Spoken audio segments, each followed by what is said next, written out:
तर बघा किती पांढरी शुभ्र अशी कुरवडी झालेली आहे.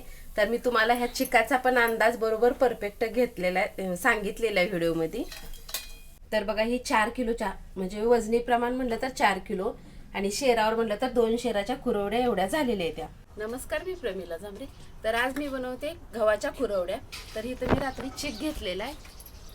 तर परफेक्ट अंदाज तुम्हाला जर कुरवडीचं जमत नसेल, घट्ट पातळ कुरवडी होत असेल तर ह्याप्रमाणे नक्कीच करून बघा. तर मी अगोदर ही चीक घेतलेलं आहे, वरचं पाणी सगळं आपल्याला काढून घ्यायचं आहे.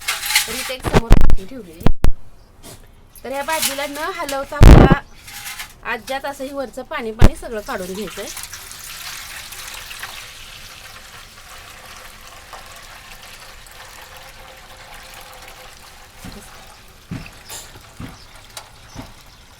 तर बघा एवढं पाणी निघलेलं आहे आणि खाली चीक एवढा राहिलाय, थोडासा राहिलाय. तर काय अगं मी कुरवड्या करते आता. हो बघ, आपण छान छान कुरवड्या करू पांढऱ्या शुभ्र.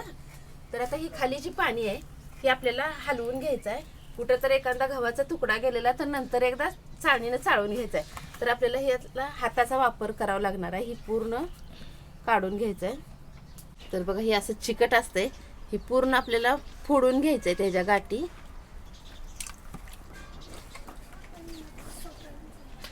तर सगळ्या चिकाच्या मी गाठी फोडून घेतल्या त्या.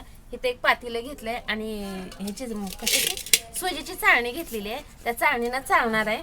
रात्री एकदा मी चाळलेलं आहे, तरी पण कुठे तर गव्हाचा तुकडा येतोय म्हणून अजून डबल वेळा मी चाळून घेते ह्याला. तर ही चिक घट्ट असतं त्याच्यामुळे पडायला जरा वेळ लागतोय.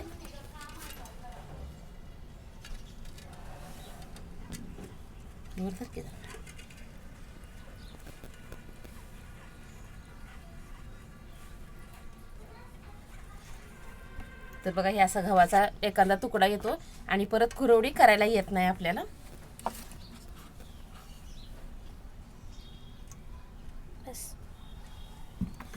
तर बघा एवढा चीक निघलेला, एक पातीला आणि एवढा आहे. हे आपल्याला का मोजायचं, तर ही मोजूनच आपल्याला आदन ठेवायचं आहे. कुरवड्यासाठी पाणी ओतायचं आहे, त्यासाठी मोजून घेतलं. आता मी ही एका पाटीमध्ये ओतून घेते.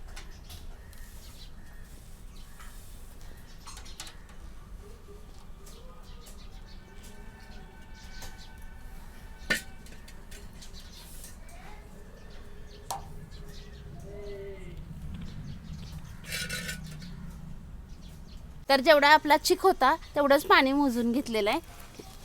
इथं मी चुलीवर पातेलं एक ठेवलंय, त्या पातेल्यात ही पाणी ओतून घेतलं.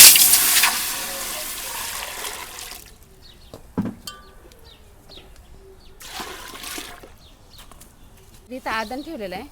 मी ह्यात मीठ टाकून घेते कुरवड्यासाठी. तर आपल्याला ह्या पाण्याला उकळी येऊ द्यायची, त्यासाठी मी झाकून ठेवते. तर इथं पाण्याला छान अशी उकळी आलेली आहे. माझं फोटो काढू नको बघून. तर आता गरगटाला चालू आहे. हळूहळू आपला उडवू नका अंगावर.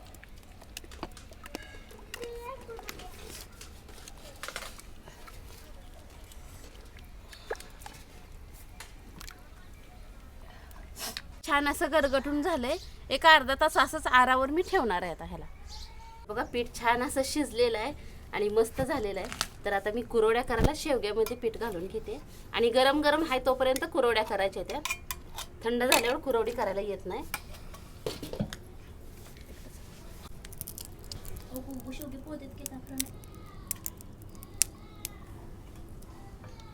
तर बघा किती छान अशी कुरवडी झाली.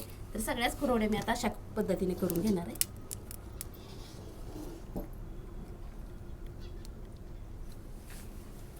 तर बघा किती छान अशा कुरवड्या झाल्या त्या.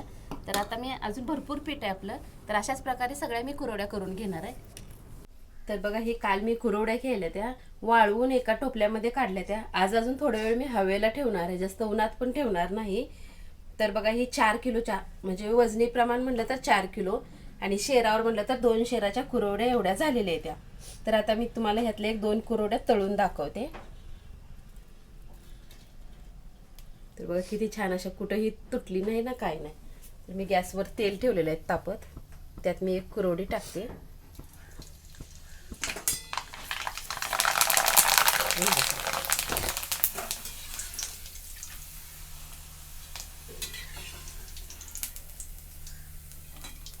तर बघा किती पांढरी शुभ्र अशी कुरवडी झालेली आहे.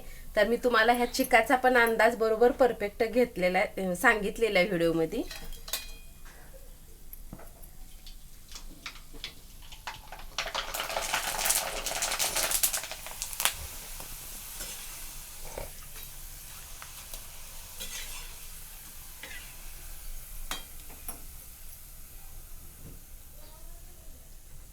तर बघा आता मी 2 कुरवड्या तुम्हाला ह्या तळून दाखवलेल्या त्या. तर ही गव्हाच्या चिकाच्या कुरवड्या त्या तुम्ही ही अशा पद्धतीने करून बघा. माझा व्हिडिओ आवडला तर नक्कीच एक लाईक करा, सबस्क्राईब करा.